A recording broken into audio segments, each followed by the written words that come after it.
choice right now, between fear and love. It's just a rock.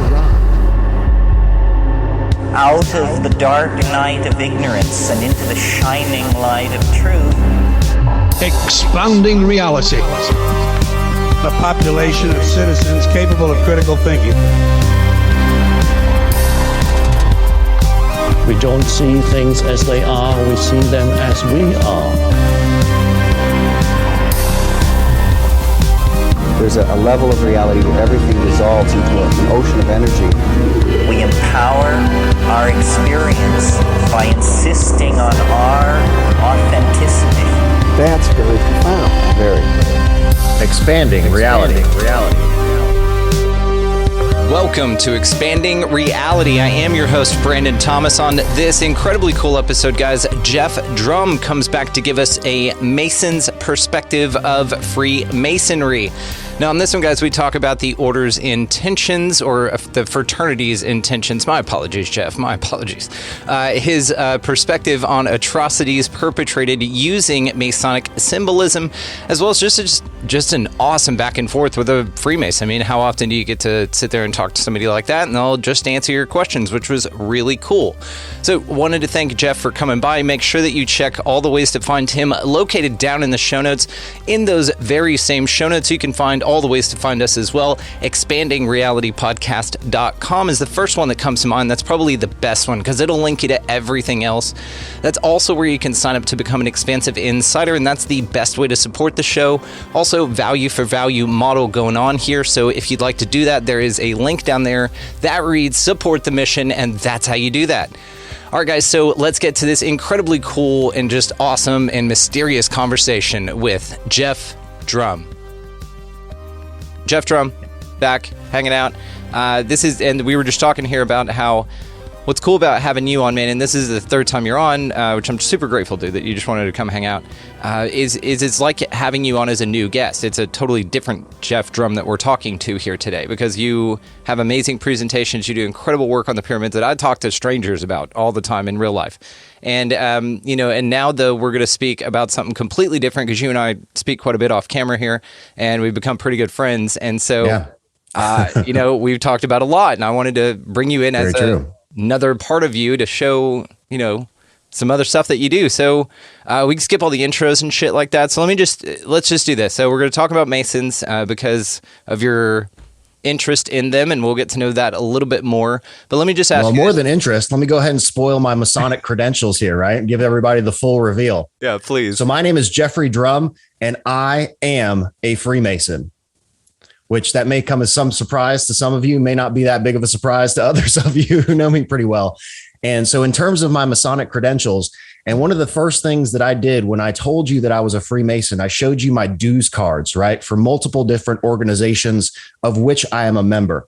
So that's really one of the only ways that you can actually verify that someone is a Freemason, is if you literally see their dues card and that they are a current paying member in good standing. So I think we've kind of discussed that there's kind of a tree of Freemasonry, right? That starts at the beginning and then it branches out into multiple different organizations. So I have multiple different titles in multiple different organizations within the Freemasonic tree. So we start at the beginning with something called the Blue Lodge, which is the first 3 degrees of Masonry. And that's where you become a Master Mason. So within the Blue Lodge, I am a 3rd degree Master Mason. And I am the current worshipful master of my lodge, which is essentially the president of the local lodge organization. So there is no higher ranking officer within the local Blue Lodge Masonic system than yours truly. I'm as high as it gets. Now, how much pussy would you say you get from that fact? On Zero. average? Zero. There It's is a male zero fraternity, punani right? associated with Freemasonry. Yeah. There's lots of old men, but no women. That's interesting. Then how much butt pussy do you get off of that being said, I mean, chicks, credential? they're pretty interested in the fact that I'm involved with something that has such an antique and exceptional reputation. Well, depending on who you speak to, but it's more so the antique tradition and the integrity with which Freemasons represent themselves, which is the impressive thing to women, right? It's the fact that I'm the leader of that organization, that I'm 30 I had to do some math real quick, 37 years old, and I'm already the worshipful master of the lodge. So that's a huge title and an honor in and of itself that I've been voted in and have gone through all of the Masonic chairs to get to the chair of worshipful master. That's not something that happens arbitrarily. And it's a huge privilege and an honor. And I look back at like George Washington was the worshipful master of his lodge. So I hold the same title that George Washington once held. So that's very, very cool. And something that if you knew me 10 years ago, I never, ever thought that I would get to this point in my life when I was a member of something like this and this much of a significant participating member in all of that. Yeah, and it's changed you. You know, it's like people who pick up a hobby like karate or something, you know, because it provides a lot of discipline. You get to, you know, step out of your cubicle and do something completely different. And then you ascend pretty quick because you've got a strong interest in it. So it's called worshipful master is the title. That is the term, right? So I can give you the titles of all the officers in the lodge, right? It starts with the Tyler, and then you have your junior and senior deacons. You have your stewards. You have junior and senior wardens, you have a treasurer, you have a secretary, and then you have the worshipful master or the president. And now pretty much all organizations, you know, whether it be a bureaucratic government organization or a chamber of commerce or a business organization, they all have these same sort of members. You have a presiding officer, you have a treasurer, you have a secretary, you have different members of the leadership structure of that group. So it's very similar in Freemasonry. And a lot of the stuff that we have in our current governmental structure comes from the organization of Freemasonry. You know, but something that's interesting as you're running through the list here is that, yes, you do have a hierarchical structure. It's an organization like anything else. You file taxes. Well, you don't have to pay them, right? You just have to let folks know how much money you're bringing in, wink, wink. So, you know, what's interesting about this, though, is as you're listing the titles, you've got deacons, you've got wardens, you've got worshipful masters, you've got secretaries and officers. Now, what's interesting is these are, yes, nomenclatures, but they're nomenclatures from a variety of different disciplines and modalities and institutions. So you're talking deacons from church, you're talking wardens from prisons, and worshipful masters from enslavement systems. I mean, it's just interesting that the nomenclature chosen for the various ranks isn't like secretary or officer 1, officer 2, officer 3. The theme of them is interesting. You know what I'm saying? Okay. So I will say that. So the word worshipful master has absolutely nothing to do with slavery. The words deacons have nothing to do with the church. And these titles all predate the establishment of all of those organizations. Right. But one could, looking in it, maybe say that's an interesting choice of nomenclature for your titles is all. Sure. And draw some lines. To call someone worshipful and to be addressed as worshipful, which is what people call me, right? Members of the Masonic fraternity will address me as worshipful or worshipful master, which is a very very unusual thing to be called. And it's certainly not appropriate. And I don't like people calling me that out in public, right? When I see brothers out in public and they're like, "Oh, hey, what's up, worshipful?" I'm like, you know, just fucking call me Geoff. It's fucking don't gross, call me worshipful out in public. Well, it's nasty. It's a term of respect, right? It's because of the position that you hold within the fraternity and the duties that you have performed to get there as a service to the fraternity at large, right? It takes a lot of work to get up to the role of worshipful master, and it's a very respected position. So that's more of a term of endearment and recognition than any sort of So the worshipful master, right? There's no sorts of tiers. Everybody is on the same level. And this goes back to some of the tools and the symbolism of Freemasonry. And everything in the Freemasonic organization has direct lineage to the organization of stone masonry, right? So ancient stone masons had an organization that was like a guild or labor union, right? Of stone masons, right? They provided insurance, widow support, orphan support, bank loans, all these sort of group protective services that were designed for members of that. It's very much like a labor union. Yeah, right? like a Sam's Club. And it was also a secret organization because the secrets of ancient stone masonry were such a protected practice right? It's like any sort of manufacturing industry that you have today. You have industry secrets, right? That you don't necessarily want your competitors to have, because if your competitors have it, because then they can go do the exact same thing that you do. So this was the reason for secrecy in ancient stonemasonry, is because stonemasonry was such a reputable craft and such an important craft. Stonemasons literally built ancient civilizations. They were probably the most important craft in the ancient world because they were the ones who literally built the civilization from ground up. So it was a very, very important craft back in the day. And that was the reason for the secrecy.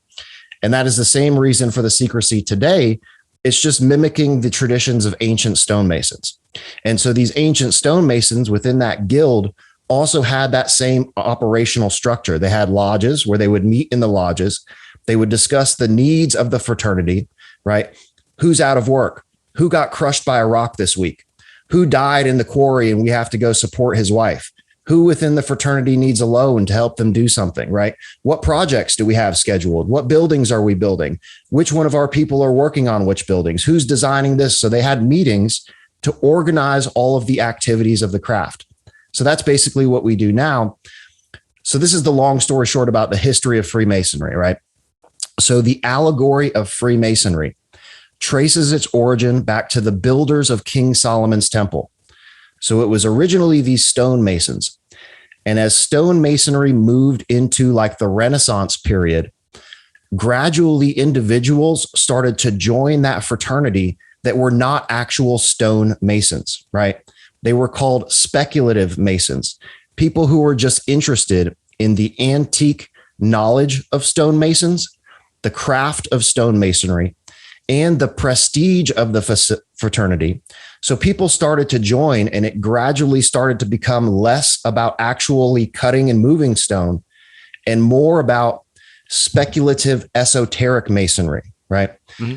And the biggest symbol of Freemasonry in general is the rough stone being transformed into the perfect stone.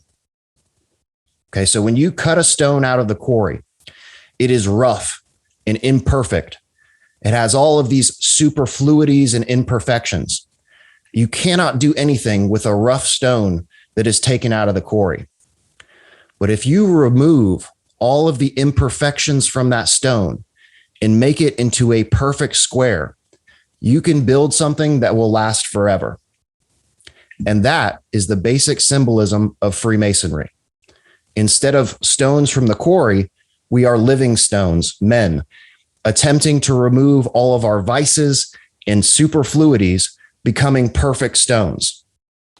Yeah, perfect stones is what's interesting, because that's a group of people deciding what perfect is. And this is what's interesting about what you said. Yes, the rough to polished, and there's a ton of great intentions at the beginnings of any of this stuff, right? No cult starts out going, okay, we're all going to murder each other. Like, they all start wanting to help and wanting to be really good. And this is what's interesting about the human condition and entropy itself, because yes, you'll have an organization start like this, it'll get infiltrated, taken over, and then now you run into my perception and what a lot of people's perception about Masonry is, and we're definitely going to dive into that. What's interesting though about even the analogy that you used is it's like it's a projection of that desire for humanity as a whole to be wrong. Evolved. Well, it has nothing to do with humanity, and it's not anyone's personal perception of what perfect is. So that's one of the misunderstandings about the Masonic fraternity, is that the symbols are not intended for anyone else's interpretation except for the practitioner. Okay, and this is why though you get a lot of confusion, because if you're not telling people what's going on, and they're willing to, and so what's interesting is, yes, you want it secret because it's not for everyone, but in that secrecy is going to come speculation from the public. Now, you're fine with that. You don't give a shit, who says what about it, and that's okay too. So, but that's what it is. It's because it's mysterious, it's interesting, and then because of a lot of the symbolism that is openly Masonic connected to a lot of fuckery, that's where you get the question. So there's no kind of answer on the Mason sides except, nope, that's not us, and there's a misunderstanding here. But then also there's a public perception that when people like Jordan Maxwell, which we are going to talk about, write something like The Matrix of Power and come up with all of these reasons or observations of the Masonic overt symbolism being used again in fuckery, in the control of the world. Oh, yeah, This is the taking the rough stone, which is humanity in the example, and then turning it into its perfect vision of humanity, which is this enslaved population that is perception managed constantly so that the machine can keep moving in an orderly way as they see fit. Now, what's interesting about humanity in general is that there's a natural entropy that occurs with this, and everybody kind of takes their own time, and it's chaotic and disorganized, and there's a lot of energies going on. And so there's not really much order in the chaos. But it sounds like the Masonic institution and all secret societies look to impart their vision of the world, which is subjective, and change the world into what they want to see with it, because it's not good enough for them the way it is. Even though the foundations were pure, and I do not disagree with you on this, there's a lot of stories of it infiltrated in the Catholic Church and how the connections work. All of it can be understood when you look at it, and then you kind of see the direction that Masonic symbolism went. I would disagree with that. I would say a lot of people don't understand what esoteric Christianity actually is. And if people actually knew the truth about Christianity, they would realize how deep and esoteric of a religion Christianity actually is. Christianity is a modern manufactured religion. Do not disagree. Do not at all disagree. It is an astrological compilation of ancient esoteric teachings, starting from ancient Egypt. If you Google the connections between Osiris and Jesus, right? Jesus is not an original story. It is an allegory represented for the transformation of man, right? It is also an ancient society that is replicating the ritual of death and resurrection, right? This ancient ritual, they're called rites of passages or rites of initiation. And all of the ancient esoteric mystery societies across the planet, whether it be the Mithraic cults, the cults of Dionysus during the Roman and Greek periods, whether it be the ancient Egyptians, all of these periods had rites of initiation, rites of passage, and rituals of death and resurrection. So Freemasonry also has that very, very same ritual.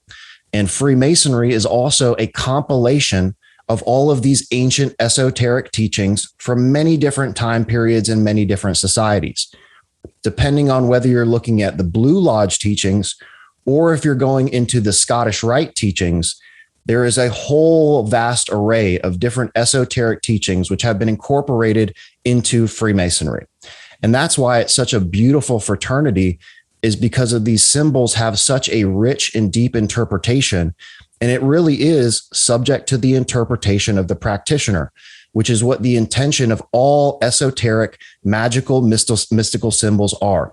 They are for the empowerment of the practitioner, and they can be utilized by the practitioner in however they would like to use them, right? So when people talk about occult and esoteric magic, ceremonial magic, and all these sorts of things, right? That's stuff that does not scare me one bit, right? There's a quote that people often fear what they do not understand. So there's a lot of fear associated with Freemasonry because people don't understand it. They see all these symbols and they don't understand the interpretation. So they're automatically very, very fearful of it. But if you look into the deepest interpretation of those symbols, you will see that there are very, very good spiritual teachings incorporated within Freemasonry. And to kind of comment on your point about Freemasonry wanting to have power or control or develop more energy. Okay? Yeah. Freemasonry does not recruit. There is absolutely no intention of the Freemasonic fraternity to gather more members. And if this organization had some sort of nefarious intention to increase its power or control or the amount of energy that it was developing, right, or the energy that it was accumulating, you would think that they would want to recruit more members. That is absolutely not the case. And Freemasonry does not recruit new members, period. So if you look at my lodge, for example, back in the 70s, my lodge had more than 2,000 members. There are 13 lodges in the upstate area of my state, more than 300 lodges in my state. So we had more than 500,000 Freemasons here during the 70s. If you look at Freemasonry now, my lodge has less than 200 members. It's because your PR so where is the nefarious intention for power and control if we are not actively soliciting new people to come into the fraternity? Well, one would say you already have it. Like, let's say that there's a car, like I don't see a lot of advertisements for Aston Martin because you don't need to. Like the clientele does not need to be advertised to. So one could say that those means have already been achieved and that 100%. That's perhaps the reason is all we're talking about here.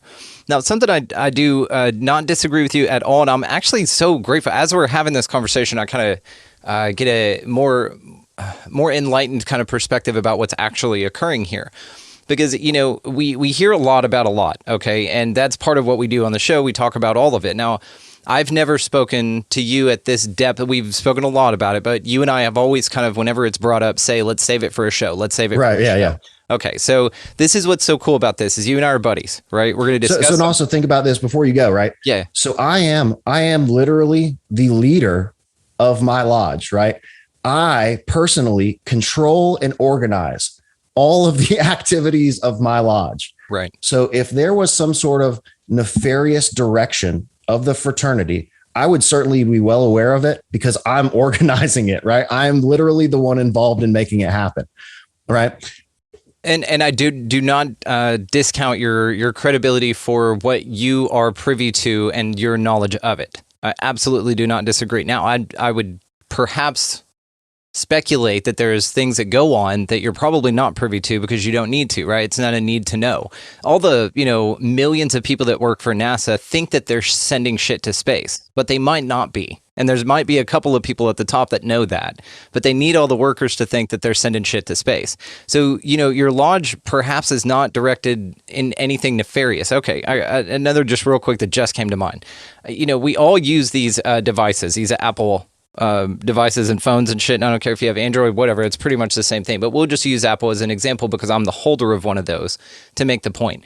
So look, I know that, we've heard stories and we've seen how these things are made. I mean, the phone that I've got sitting right here with me, perhaps some poor bastard made this thing and then just took a sky ride out to a suicide net. You know what I'm saying? Right. But that occurs. But at a high level, decisions like that are made, not to treat the workers better, to wrap a net around the building. So when they inevitably jump off to their death or attempt to kill themselves because of the working conditions, that's it. But we still own these phones. We still have these. I still participate in it, right? So let me ask you a question. What I mean is if at the top, there's shit that goes on. You at the bottom, though, you, the Apple geek working in the store, are selling an awesome product that a shitload of people want. That's getting a great bunch of feedback. So there's a disconnect from the levels of atrocity that occur within any organization and its employees representing it faithfully and honorably. You see? So you also have to realize I am at the top of the organization. I'm a 32nd degree in the Scottish Rite. Right. So I am almost as high on the totem pole as you can possibly get. Now, one of the assumptions that you are implying about Freemasonry is that it somehow dictates what the members do in their personal or professional lives. No. Which it absolutely does not. Right? No. What I mean, so let's say NASA, for example, or astronauts, or even Admiral Byrd, for example, right? The guy who goes down to South America, Freemason. right? Yeah. So there is an assumption and a proposition that the Masonic organization is controlling what these individuals do in their personal life or in their professional life. It's like saying Costco, because somebody is a Costco member.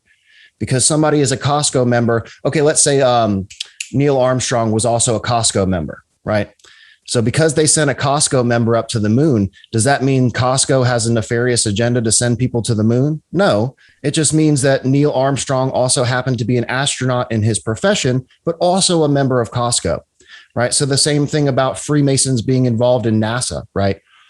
Those individuals were not selected to go to the moon because they were Freemasons. They were selected because they were exceptional candidates in the military. They were pilots and they were trained astronauts. They were not selected because they were Freemasons. Same thing with Admiral Byrd. The Freemasonic fraternity did not send him to Antarctica, right? If he did that, it was on his own volition, and that was something that was done outside of the fraternity. So, for example, my research on Egypt, right? Do you think that Freemasonry in any way controls what I do in my personal life or my research on Egypt? No, I don't think they control. So why would anyone assume that anyone else as a member of the Freemasonic fraternity is doing what they do because it is dictated by Freemasonry? I don't. I think it perhaps could be. I'm not saying any affirmatives. I think it perhaps could be influenced by their dedication to an organization that they have an allegiance to that has a greater idea in mind. And so therefore they're playing their role at an individual level because it's so deep in their core. Think about this.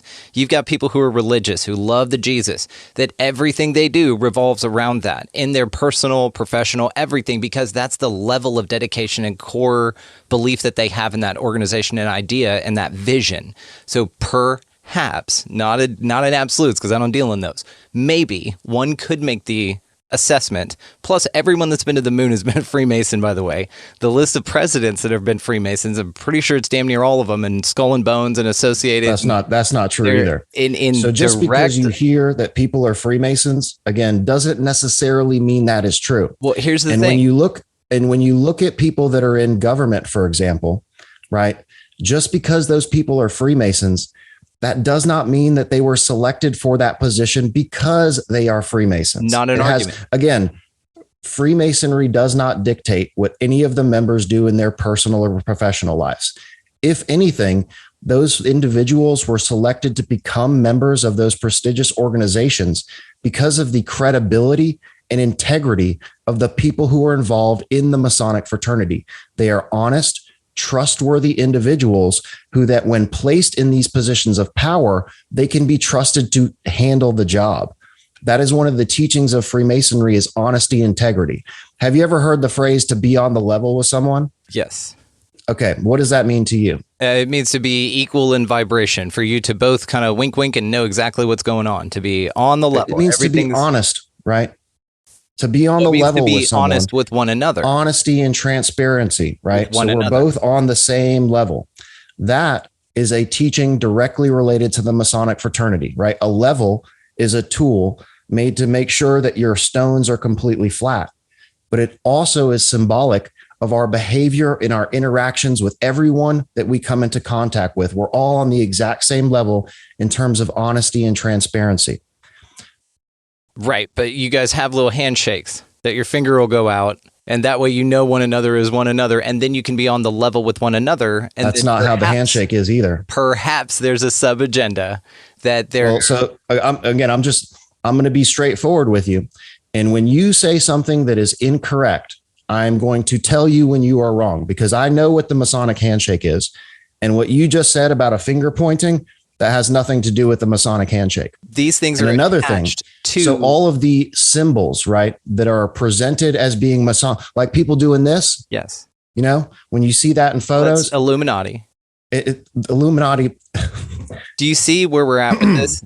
So this is why this is super frustrating. Right? This is why this conversation is great, because we get a perspective of someone in the fraternity that cares and is passionate about it. Man, you know, you're a worshipful master, for Christ's sake. Don't call me. So anyway, what I'm saying is, so let me make a point here. Your perspective is very all valuable. Of the secret signs and symbols of the fraternity, right, of which there are hand gestures and stuff, those are never made in public. Never. So any hand gesture that you see in pictures or whatever, and you have to remember the people, so like actors, right, and people in Hollywood, right, they go to these photo shoots. They aren't the ones picking the things. You know who is? The guy behind the camera, the director. Put your hand like this. Let's do the all-seeing eye, you know, because that's what everybody thinks that this symbol represents. And it has become such a popular symbol in our normal day-to-day life, vernacular, and in all sorts of social media. Everybody knows and loves that symbol, right? It gets traction. It gets clicks, right? And that is what all of those photographers are looking for, is how can I take a picture that's going to get more clicks, get more likes, get more attraction? So they're using these things that appear to be esoteric symbols of secret societies or whatever to simply promote their magazines, right? Or people doing like Jay-Z and this, that, and the other, and it's Illuminati. Dude, all of these rappers back in the 90s, they all had hand gestures for their little crypts, like Wu-Tang, right? This isn't some Illuminati symbol. It's the Wu-Tang symbol. The same thing with Rockefeller, right? That was the symbol of Rockefeller, the Rock. It doesn't have anything to do with the Illuminati. That being said, I'm almost certain that Jay-Z is a Freemason. He is a Prince Hall Mason, but a Freemason nonetheless. But you can see where, I'm grateful for the perspective that you have being where you are located within the organization because of your perspective. Now, but you can see, though, with all of the people that have done all of the research that they have done on this, that the little things that come out. Now, I don't think anything's on accident. What research? So for example, right, we were talking about a guy the other day, right, who's supposedly very well versed in research in Freemasonry. Okay. And he was out there spewing nonsense that Aleister Crowley and Madame Blavatsky are members of the Freemasonic fraternity. Okay. First of all, women cannot be Freemasons. Right. Ever, period. So anyone telling you that a woman is a member of a Freemason organization, they literally know absolutely nothing about Freemasonry. And there are tons of people out there that, we do all this research on Freemasonry, but then they literally regurgitate the same old factless stuff. None of the research that I have seen on Freemasonry is actually talking about the teachings of Freemasonry. That being said, I've also kind of tagged you and posted you, like sent you little notices on stuff when I do see stuff that is regarding the teachings of Freemasonry. For example, the 2 pillars. Remember, we were talking about the Kabbalah and the 2 pillars and all that kind of stuff. So those sort of teachings are absolutely incorporated in the higher degrees of Freemasonry, like in the Scottish Rites. The Scottish Rites, the teachings of the Scottish Rites go everywhere from Christianity, ancient mystical Judaism. There's also talking about Egypt and the pyramid texts in the Book of the Dead. There's all sorts of these ancient esoteric teachings within the Scottish Rites. And so also people think that there's like satanic worship or worship of some sort of thing within Freemasonry. That is also not correct. There is no worship of any deity whatsoever in Freemasonry. There is no worship, period, in Freemasonry. But what I'm hearing is like what we'd like to hear, but what I'm also hearing is there's a lot of other words that can be used for this. So it's interpreted as worship, but really it's perhaps alignment with a vision of, you know what I mean? Which isn't necessarily worship because perhaps you don't put God above yourself, so you wouldn't worship something above you because it's equal to you, so therefore unity consciousness, and therefore, no, we don't worship anything. But the G in, Masonic, is that not stand for the Grand Architect, which is synonymous with God? Okay, so then dispel that myth for us, please. Well, I'm not going to tell you what G means because it is one of the secrets of the Blue Lodge. However, if you look back at ancient stone masonry, right, there were secrets of these stone masons. For example, Pythagorean theorem. Okay. That was a mathematical formula that was known by ancient stone masons. That was not something that was readily known by the public back then. So ancient stone masons were the possessors of this secret ancient knowledge of mathematics, geometry, astrology, right? All of these ancient secrets were how they built these buildings, right? Ancient stonecraft masons were masters of mathematics. Look at the Great Pyramid and all of the sophisticated mathematics that are built into the Great Pyramid. You cannot design that structure without a very, very sophisticated knowledge of advanced mathematics and geometry. So these are the ancient secrets of stonemasons. Those are the exact same secrets of current Freemasons. It's the exact same information. But so no, G does not mean God. It does not mean the grand architect of the universe. And that's just a general phrase to describe how Masons perceive deity, right? So to be a Freemason, you have to believe in God. That is one of the requirements of joining the fraternity is you have to believe in a higher power. We do not care what religion you are. I'm not even of a religion. I don't aspire to any religion. I believe in God. And in my opinion, it doesn't matter what you call it. You can call it Allah or Jehovah or Buddha or whatever the hell you want to call it. There is only one creator. And it is simply geographical differences that dictate what you call deity, right? Because of the particular allegory of the area that you live in or the historical context of where your religion was developed, regardless of what you call your religion or what you call your deity, there is only one God. So that's why you do have to believe in a higher power to be a Freemason. So there is no direct worship because it's not a religion, but it is a very, very spiritual organization that is predicated upon a belief of God, because that is part of so Freemasonry is about self-improvement. It is not about improvement of the world at large. It is by improving ourselves and improving our individual conduct that we can make changes in the world. Completely aligned with this. So here, this is one of my favorite things that I got from the Scottish Rite when I joined the Scottish Rite, and that's the double-headed eagle. And originally, this symbol was not an eagle; it was a phoenix. Okay, and everybody knows what the symbolism of the phoenix is. Of course, resurrection of the spirit, right? Death of the physical and resurrection of the spirit. That is the exact same allegory that is incorporated in the teachings of Christianity. It is death of the physical body, sacrifice of the physical world, and resurrection of the spirit. That is exactly the same teachings that you find in Freemasonry.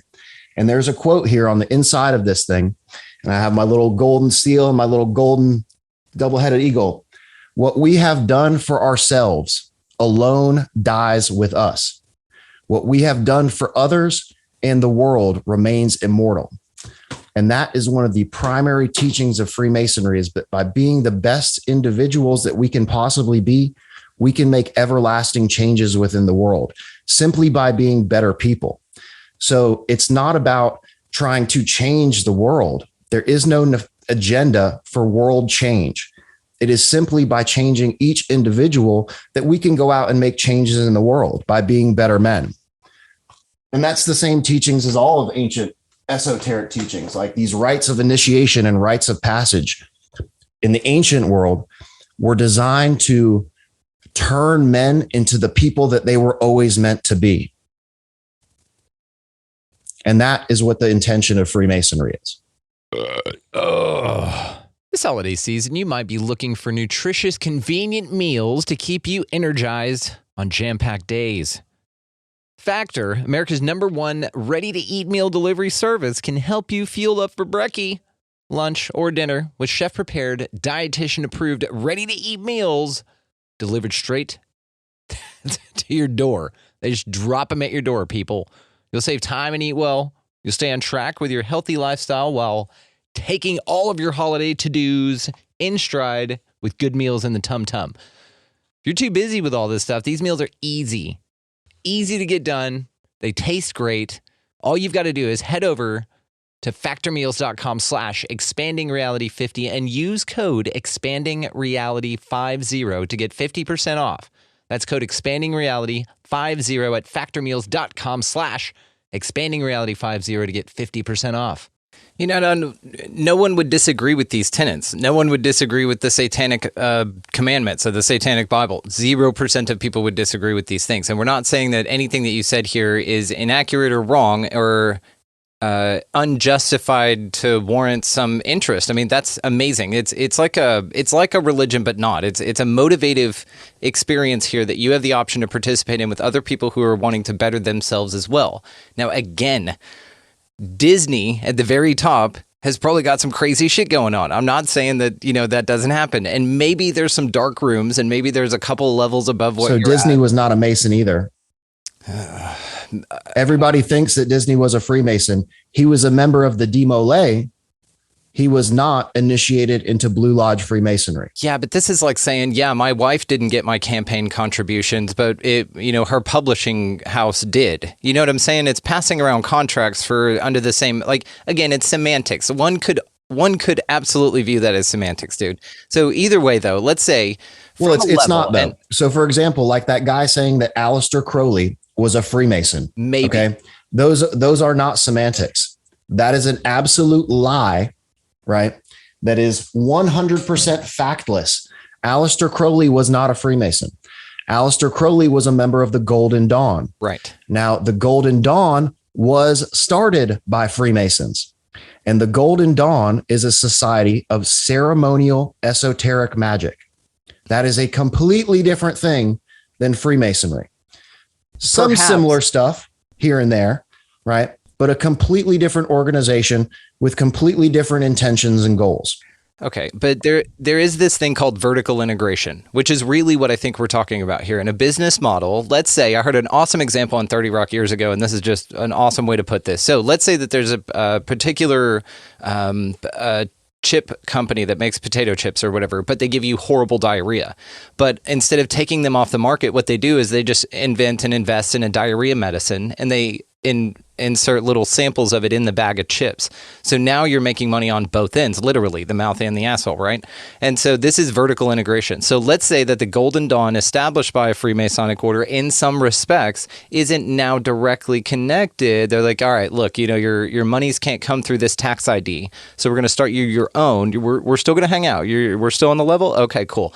And then they progress to do this in other ways. And now it's so fractured and split and convoluted that it, will have a guy like you going, man, I'm part of this damn thing and it's amazing and they could do no wrong. But perhaps, Geoff, just fucking perhaps, guy, there is some dark shit going on in this that you're not privy to. I mean, perhaps, right? We have to say this in all. I don't know that my wife doesn't get up and go murder people in the middle of the night while I'm sleeping. I can't rule it out.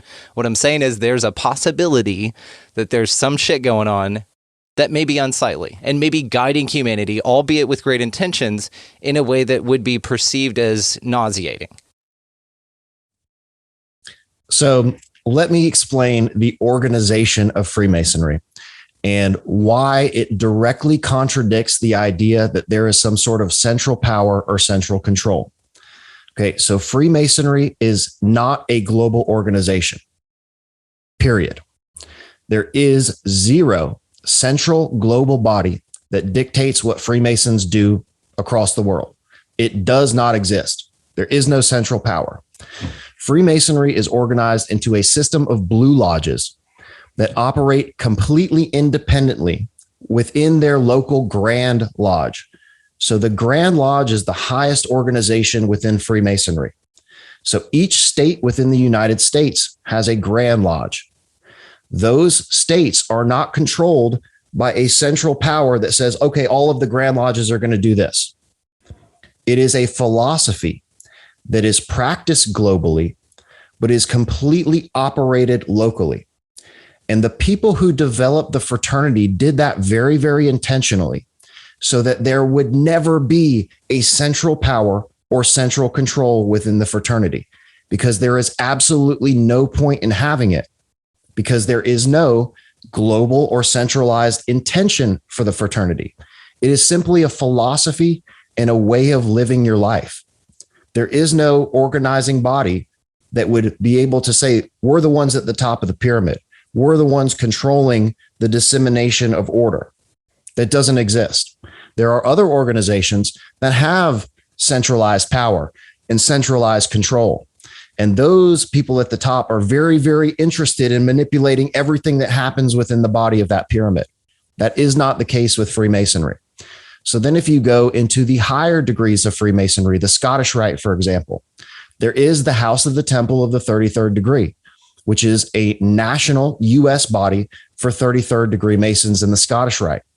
But that group is not controlled by a global central body.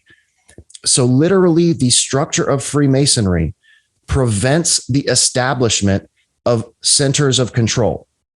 Now, that being said, what people do in their own personal life outside of the fraternity is completely outside of the fraternity.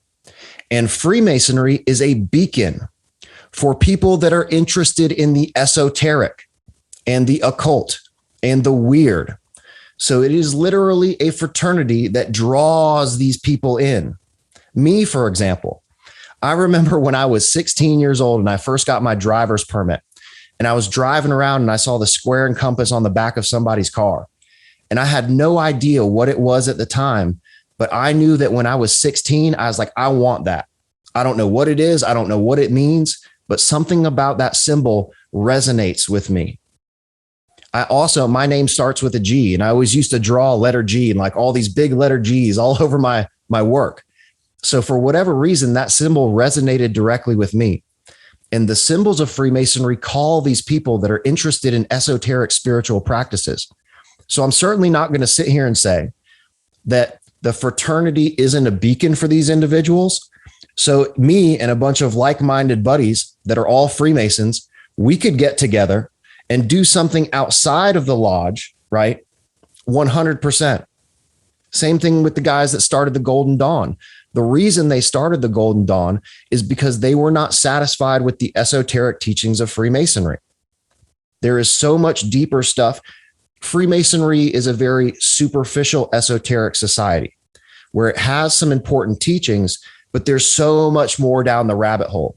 So that's why these guys broke off and started the Golden Dawn, because they wanted to do ceremonial magic. And ceremonial magic is not a part of Freemasonry. And they didn't find what they were looking for within the fraternity. So they went and started something else that's completely different, like Skull and Bones, for example. Skull and Bones is not a sanctioned Freemasonic organization, but it was started by Freemasons who did something on the side. Yeah, a little side because they were all members, like Costco, for example. Oh, we all shop at Costco. I run into these guys and they all have symbols on their shirts and we all got weird tattoos and we're all interested in esoteric. So we're going to talk at Costco, right? Put our heads together. And then we're going to go out in our own personal lives and do something else. I will not sit here and say that does not happen within Freemasonry. There it is. Because it's a gathering place for people that are interested in deep esoteric teachings. So like what I do on my personal, again, me going to Egypt, that has absolutely nothing to do with the fraternity. But if I wanted to get a bunch of people together that were all Freemasons and go to Egypt, I could start my Egyptian whatever cult, and people, it's a Freemasonic organization and Freemasonics are trying to control the function of the Egyptian pyramids. Well, no, it's just I decided to do that in my personal life. And I also happen to be a member of Freemasonry.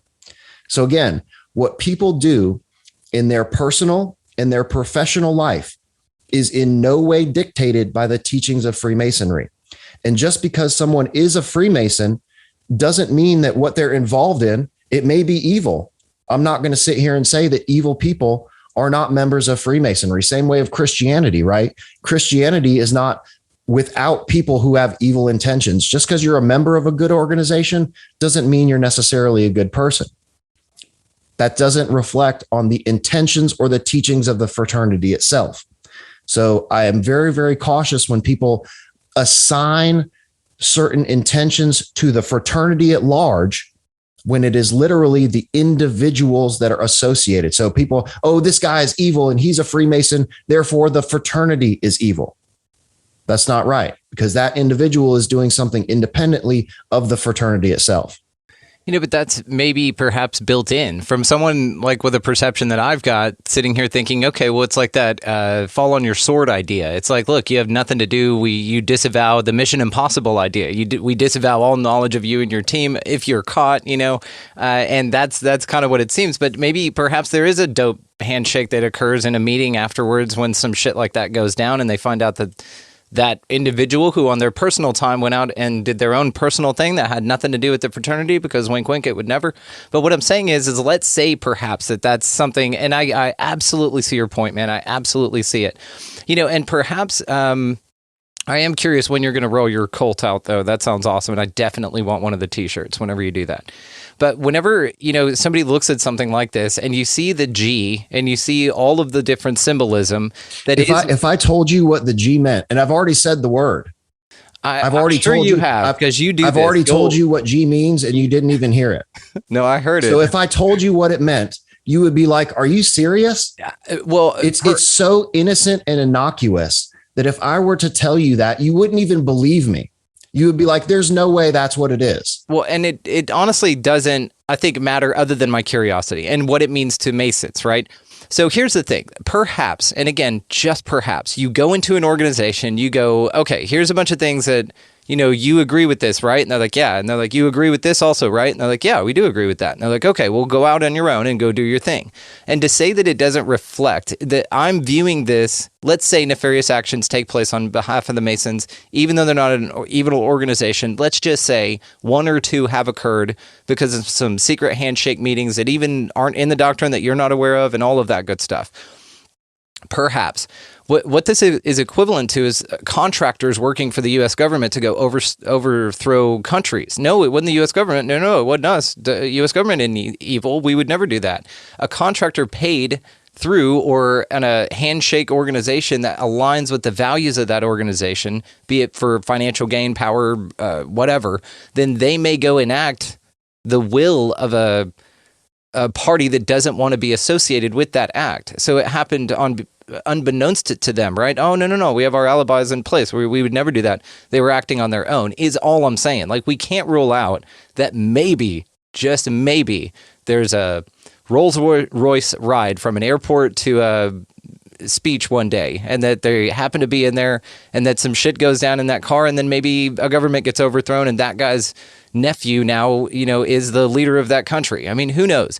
It is absolutely fascinating, though, because if you even apply this to, let's just say a fraternity in college, I know 0% of lambda astronauts. You see what I'm saying? Like, it's amazing that all of these people who have all these super dope jobs were from the same fraternity. It's just interesting. Or subsidiaries of the same fraternity, which in my mind... You also have to remember that during that time period, in the 50s to the 70s in the United States, everyone was a Freemason. If you were a man in the 50s and 70s, the percentage of people involved in Freemasonry was so high, especially in the military. Freemasonry was huge in the military organizations during that time period. So, of course, all of those individuals were going to be in important positions within NASA and astronauts and all this stuff. Again, those guys were not picked to be astronauts because they were Freemasons.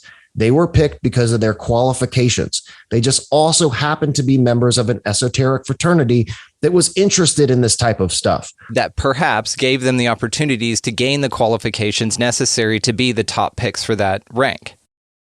So how would Freemasonry give somebody qualifications within the military? Well, Bill Gates' mom got him his first job and hooked up against the computer IBM's owner. Didn't want to do it, but she was banging the owner, and so got him the job, and that's how he got his foot in the door. And I thought you were talking about like their actual performance in the military, like like their physical performance and their physical capabilities, right? Well, that's the reason that these people were picked to be astronauts. That's so easy to fake. If we rely on the accuracy of anyone involved, because I'm thinking of like an organization like Hydra. It's infiltrated everything, down to the secretary, down to the guy that takes the trash out on a certain day, the guy filling out the paperwork that says, yeah, you pass. We've all seen James Bond. He wasn't physically fit for service, but they let him go anyway because it was in the script. It's in the movie. This is the thing. You can't verify that shit. I mean, you can look at it and go, perhaps it's a good metric, and then that's good enough for some people. For me, it's not, because that can be easily faked. People can be bought. Anyone in an organization can be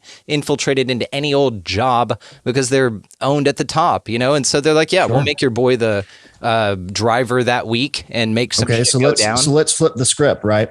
I guarantee you that all of those astronauts were also Christians.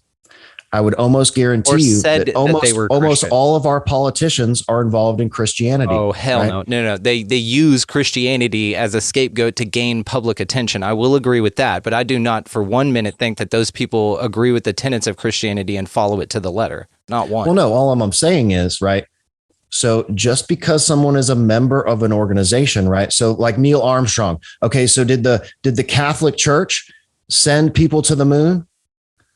Absolutely. If the moon's a place to go. I know, right? Yeah, absolutely. If the moon's a place to go, so then absolutely. These people are also members of other organizations, but people select Freemason. Freemasonry is the scapegoat, dude. Well, right. No. Now, because it is a secret organization and because it's members.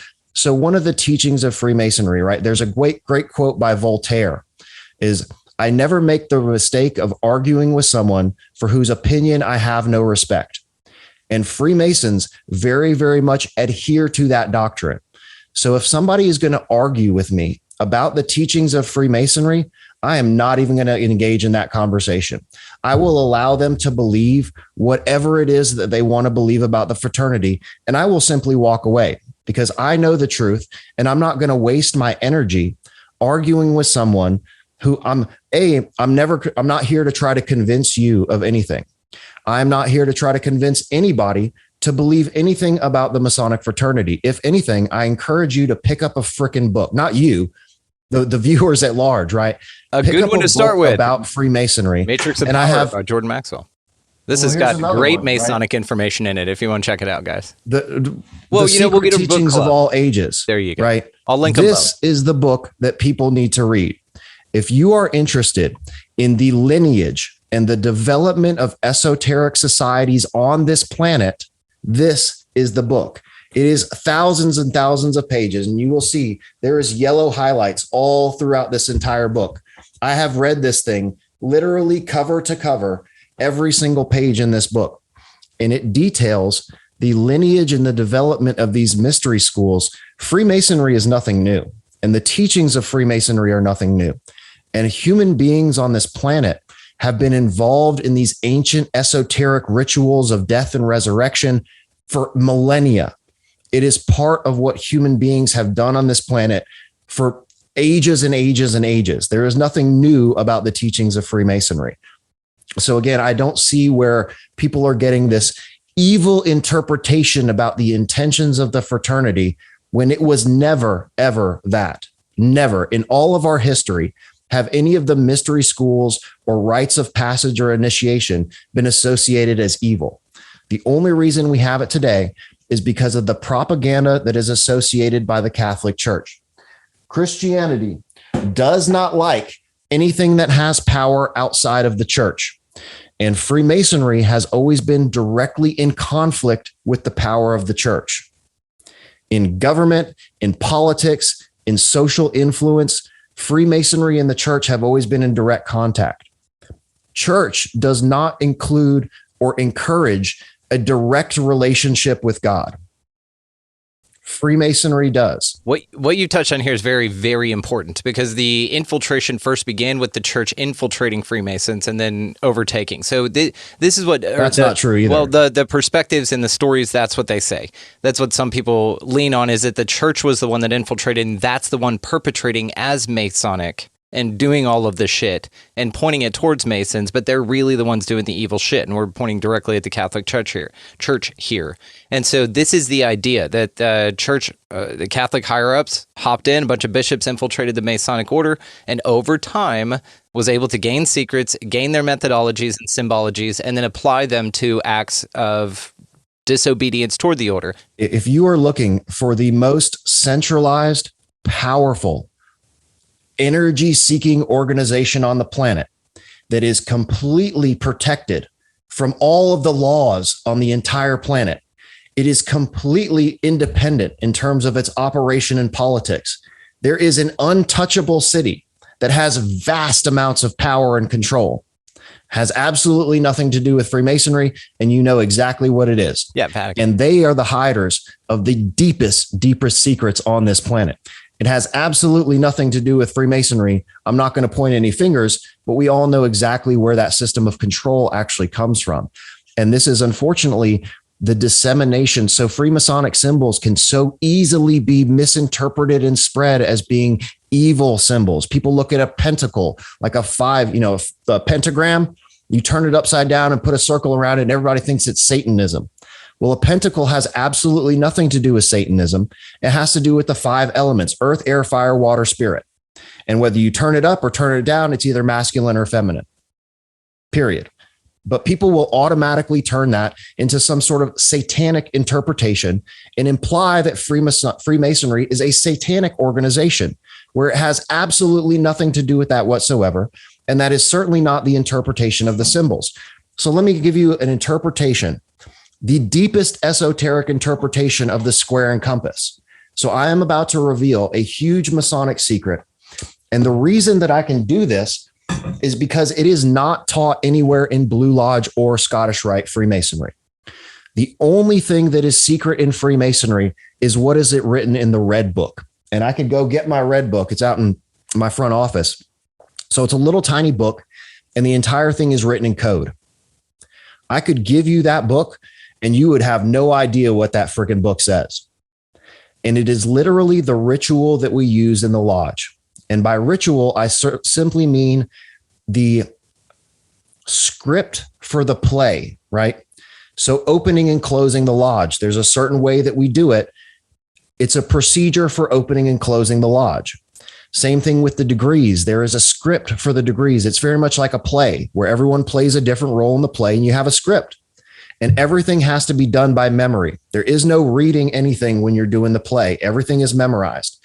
And I just did a third degree where I was playing the part of King Solomon in the third degree. And it's a lot of stuff to learn, and it's all in the red book. The stuff in the red book is the only secret.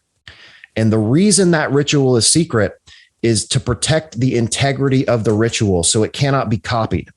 Anytime you make a copy of something, the integrity of the original gets lost the more you pass it down. That is the reason for keeping the ritual secret. So that being said, when people hear the word ritual, they're like, oh, it's satanic ritual. Ritual means evil. Well, no, there's rituals in Christianity. And I would say that the rituals of Christianity are much stranger than the rituals of Freemasonry. The ritual of transmutation of the Eucharist and eating the blood and flesh of your deity is a very, very strange ritual for an onlooker who is not familiar with the teachings of Christianity. So if I had no idea what Christianity was and I go into a church and they're and the censers and the smoke, and okay, now all of a sudden we're going to transform this blood into wine and we're going to eat the flesh. And I'd be like, what the fuck? You guys are eating the flesh. You're going to transform bread into flesh and then you're going to eat it. And what is this bloody guy hanging on the cross? Yeah. And like, what is all this shit, right? There's very, very strange symbols and rituals in Christianity.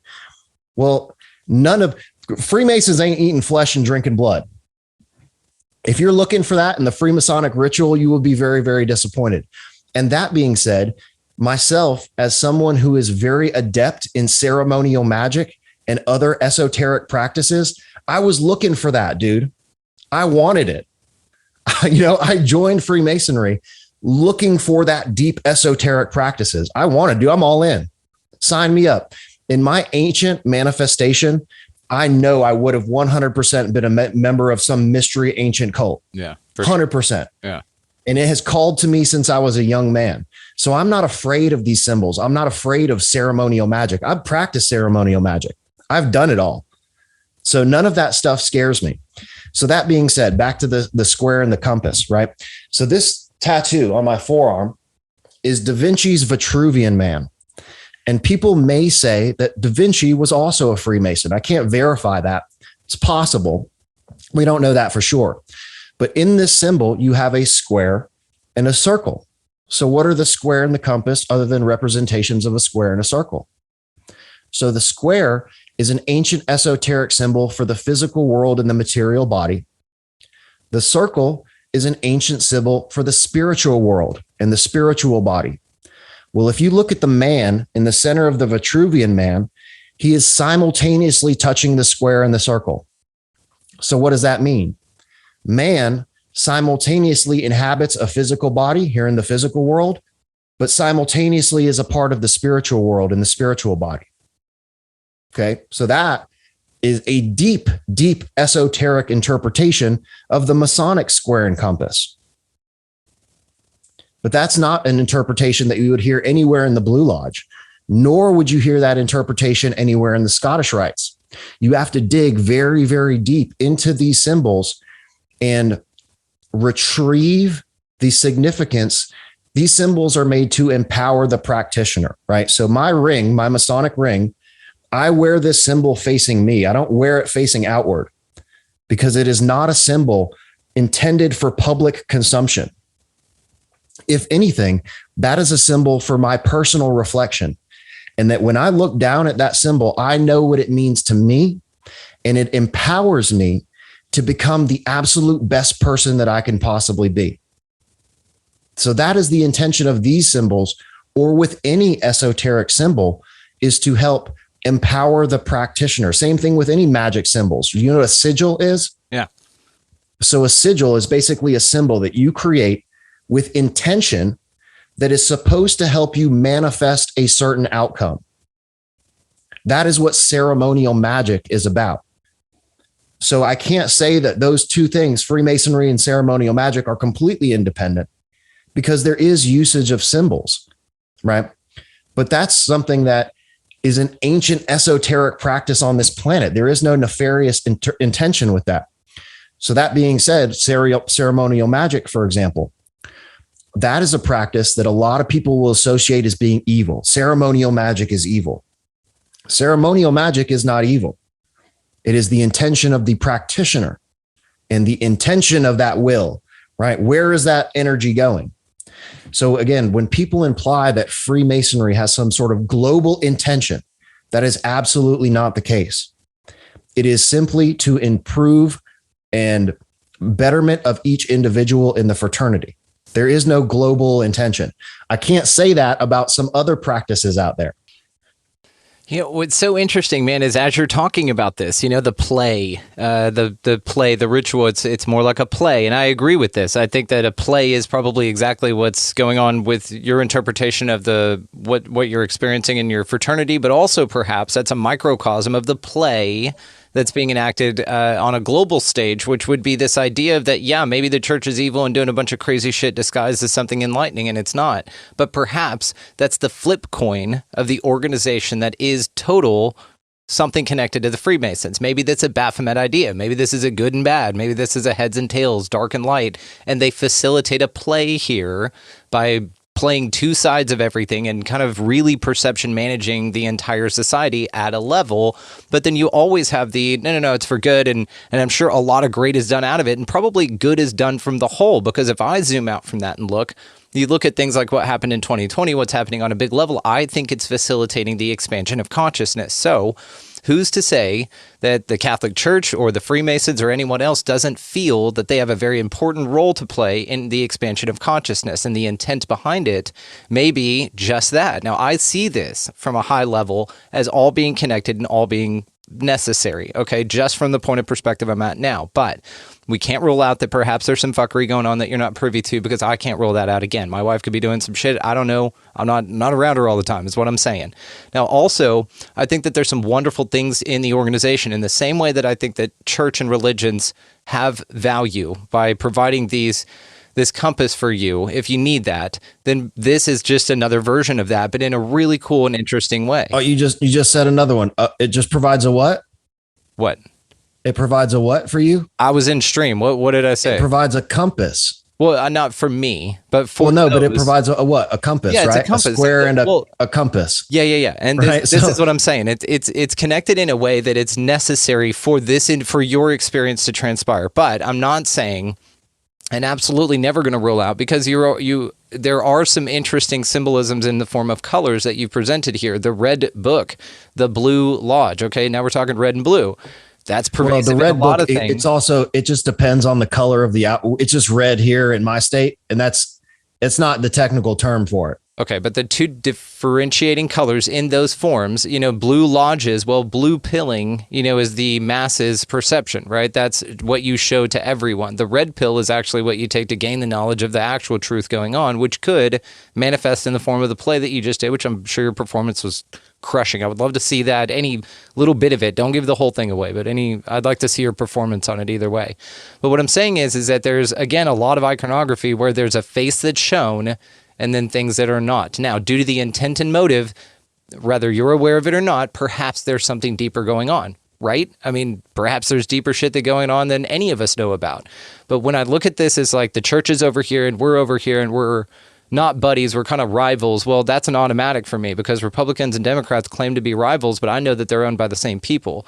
There's a lot going on here where both sides play one another, and I'm not ruling out that the Masons play a role in something going on that perhaps they're doing altruistically. And maybe they think that they are. Again, NASA employees think that they built shit to go to space, and maybe it did, maybe it didn't. But what I'm saying is that the intent of the energy at the levels of any level in Masonic that you're at, there's still this personal component. And this, like, yes, we're all together. Well, people in fraternities and stuff will hire someone in their fraternity for their organization or for their company. Maybe it's just an oil company or something. It doesn't have to be nefarious. Sure. And they'll do that, though, because of the association and understandings they feel like that they already, and the connection they feel they already have with this person. So it gains familiarity. So there's a lot of rapport in being a Mason and running around out there, which, again, nothing nefarious to that. But let's say that some of those connections, and we can't rule it out, have been utilized to connect some pretty fucked up things and to do some pretty shitty deals. Again, all stuff that is happening independent of the fraternity. So again, you're associating the intent of an individual with the intent of an organization. And that is incorrect. Just saying it's possible.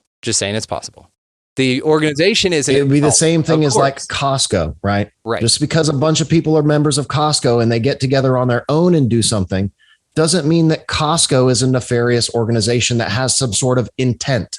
No, right? Of course not. So I can't make that point enough, is that what people do in their own personal and professional life has absolutely nothing to do with the intention of the organization. Right. And I can't make the point enough that that's perhaps an awesome opportunity for them not to be responsible for some shit that's some wink, wink handshakes because they were in the organization. So it's not necessarily due to... Again, what you're saying there with wink, wink handshake, you're implying that Freemasonry is dictating this agreement between these individuals. Not Freemasonry, that's not the just case. the fact that they work at Costco together. The fact that they work at Costco, there's a common bond there. There's a culture. There's a but they kind of do things again. But also, guys, we can't rule that out. Give me an example of something evil that Freemasonry has done. Well, it's interesting the iconography used. And so here's what I really wanted to step on and touch on actually at this point. This is perfect. So what is interesting is all of the Masonic symbolism in or Illuminati and all of these things, which again, there's a very tough distinction if none Illuminati doesn't exist anymore. Okay.